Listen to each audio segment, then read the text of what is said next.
Hello दोस्तों, स्वागत है आज की एक नई वीडियो में। दोस्तों आज की ये वीडियो बहुत ही ज़्यादा खास होने वाली है। आज की इस वीडियो में आपको बताने वाला हूं कि आप किस तरीके से बोर्ड एग्जाम में निबंध लिखेंगे आतंकवाद समस्या और समाधान पर, कि आप एकदम कम समय में लिख डालें और आपका एक भी मार्क्स ना कटे, यानी कि पूरे के 6 मार्क्स आपको मिलें। ठीक है, तो इस वीडियो को अंत तक देखिएगा। एक एक हेडिंग्स को अच्छे से कॉपी पर नोट कीजिए। जिस तरीके से मैंने लिखा है सेम ऐसे तरीके से निबंध आप लिखिएगा। यकीन मानिए कोई भी आपका एक नंबर काटने वाला नहीं है। तो आज की ये वीडियो बहुत ही खास है, अंत तक इसको देख लीजिएगा। तो चलिए आज की इस वीडियो को शुरू करते हैं। तो यहाँ पर देखो, सबसे पहले हमें बोर्ड एग्जाम में निबंध लिखने के लिए, किसी भी टॉपिक पर निबंध लिखने के लिए सबसे पहले बोर्ड एग्जाम में प्रश्नोत्तर कॉपी में डाल देंगे। उसके बाद उस टॉपिक को हाईलाइट करके लिख देंगे। ठीक, उसके बाद हम रूपरेखा बनाएंगे उस टॉपिक से रिलेटेड। तो उस टॉपिक से रिलेटेड कुछ हम हेडिंग्स बनाएंगे, जैसे आतंकवाद का अर्थ हो गया। ठीक, आतंकवाद के कारण, भारत में आतंकवाद और आतंकवाद को रोकने के उपाय और उपसंहार। ठीक, टोटल 5 हेडिंग्स हमें रखना है। 5 से ज़्यादा हो जाएगा कोई दिक्कत नहीं, लेकिन 5 से कम नहीं करना है, नहीं तो शायद आपका नंबर कट सके। ठीक है, तो 5 हेडिंग आपको रखना है, न्यूनतम से न्यूनतम। बोर्ड एग्जाम में इतना ही लिखा जाता है। उसके बाद देखो, आतंकवाद का अर्थ, हम देखिए पीछे भी कई वीडियोज़ में हम कई टॉपिक्स पर निबंध बना चुके हैं, जिनका लिंक डिस्क्रिप्शन में है, जा करके उनको भी पढ़ लीजिए। और आज आतंकवाद समस्या और समाधान पर होगा। तो देखिए, आतंकवाद का अर्थ, आतंकवाद एक ऐसी पशु प्रवृत्ति है, यानी पशु प्रवृत्ति है, यानी ये कोई मानवीय प्रवृत्ति नहीं है, एकदम जानवरों वाली प्रवृत्ति है, जिसकी ना कोई जाति है, ना कोई धर्म है, ना समाज और ना ही कोई राष्ट्र है। ठीक, आतंकवाद एक ऐसी पशु प्रवृत्ति है जिसकी ना कोई जाति है, ना धर्म है, ना समाज और ना ही कोई राष्ट्र है। यह तो विघटनकारी तत्वों द्वारा स्वार्थांध होकर किया गया सामूहिक हिंसात्मक प्रयास होता है।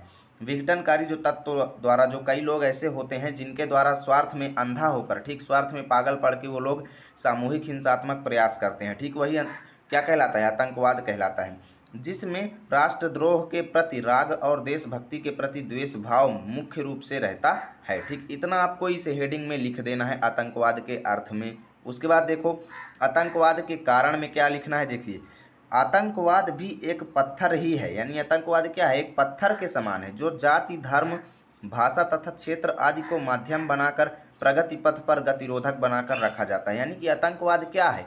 किसी भी देश की प्रगति को रोकने का एक माध्यम होता है, एक जरिया होता है। कोई देश उन्नति कर रहा है तो उसकी उन्नति को वो रोक रहा है, यानी कि एक पत्थर के समान है ये एक, जो किसी भी जाति, धर्म, भाषा तथा क्षेत्र आदि को माध्यम बनाकर प्रगति पथ पर गतिरोधक बनाकर रखा जाता है, यानी कि उसकी प्रगति को ये रोक सकता है। ठीक, गतिरोधक पूरे देश में अस्थिरता पैदा कर देता है, यानी ये पत्थर जो है पूरे देश में अनेक जगहों पर ये रुकावट पैदा करता है, जिसके पीछे एक घृणित और कुत्सित महत्वाकांक्षा होती है, यानी जिसके पीछे कुछ लोगों का जो है बुरा विचार होता है, वो अपनी योजना के हिसाब से आतंकवाद फैलाते हैं। उसके बाद देखो, यहाँ पर तीसरी हेडिंग हम डालेंगे, भारत में आतंकवाद। हमारे भारत में आतंकवाद का सिर दिनों दिनों उठता ही जा रहा है, यानी जो हमारे भारत में भी आतंकवाद पर डे बढ़ता ही जा रहा है। आज भी ऐसे कुछ कश्मीरी कुपुत्र हैं, यानी कश्मीर के कई ऐसे भी जो है कुपुत्र लोग हैं, यानी जो भारत माता के प्रति तनिक भी प्रेम नहीं रखते, जो खाते यहाँ का हैं, जो भारत का खाते हैं और गाते पाकिस्तान का हैं। ठीक है, तो वो ही लोग आतंकवाद फैलाते हैं। अपनी माँ को दूसरे के हाथों सौंपने की बात करने वाले कुपुत्रों को कश्मीर कभी माफ़ नहीं कर सकता है। असम आज भी बोडो आंदोलन की आग में झुलस रहा है। ये सब भारतीयों में कई कुपुत्र हैं, उन्हीं की वजह से ये सब हो रहा है। आतंकवाद की लगी आग में वर्षों से जल रहे पंजाब की पीड़ा अभी तक शांत नहीं हुई है। ठीक, इतना आपको इस हेडिंग में लिख देना है। उसके बाद देखो, यहाँ पर देखो, भारत में आतंकवाद रोकने के उपाय। आतंकवाद के अंत के लिए हमें युद्ध स्तर पर जूझना होगा। ठीक है, आतंकवाद के आश्रयदाता पर भी देशद्रोह का आरोप लगाकर कड़ी सजा दी जानी चाहिए। जो भी आतंकवाद फैला रहा है, जो भी ग्रुप बनाता है, जो कुछ भी करता है, उस पर देशद्रोह का आरोप लगा करके उसे कड़ी सजा दी जाए। प्रशासन को चुस्त दुरुस्त बनाया जाए और समुचित अधिकार दिए जाएं। आतंकवादियों से किसी भी प्रकार का समझौता राष्ट्र के लिए घातक सिद्ध होगा, यानी कि उनको तुरंत हटा दिया जाए देश से। अंतर्राष्ट्रीय स्तर पर आतंकवाद को बढ़ावा देने वाले राष्ट्रों को आरोप लगाकर उनके विरुद्ध कदम उठाया जाए। ठीक, चलिए देखते हैं लास्ट हेडिंग। तो हम आ चुके हैं लास्ट हेडिंग, उपसंहार में। आतंकवाद रोकने के लिए प्रत्येक भारतीय को शांतिमय रहना चाहिए, अहिंसा के पथ पर चलना चाहिए। भारत के जन जन का यह नैतिक कर्तव्य है कि वे आतंकवाद के विरुद्ध आवाज़ उठाए। ठीक, प्रशासन का पूरा समय आतंकवाद से निपटने में ही चला जाता है, अतः प्रशासन के साथ साथ लोगों को भी सुधार करना चाहिए। इतना आपको उपसंहार में लिख देना है। बस इतना ही लिखिए जितना मैंने बताया है, आपका एक भी मार्क्स नहीं कटेगा।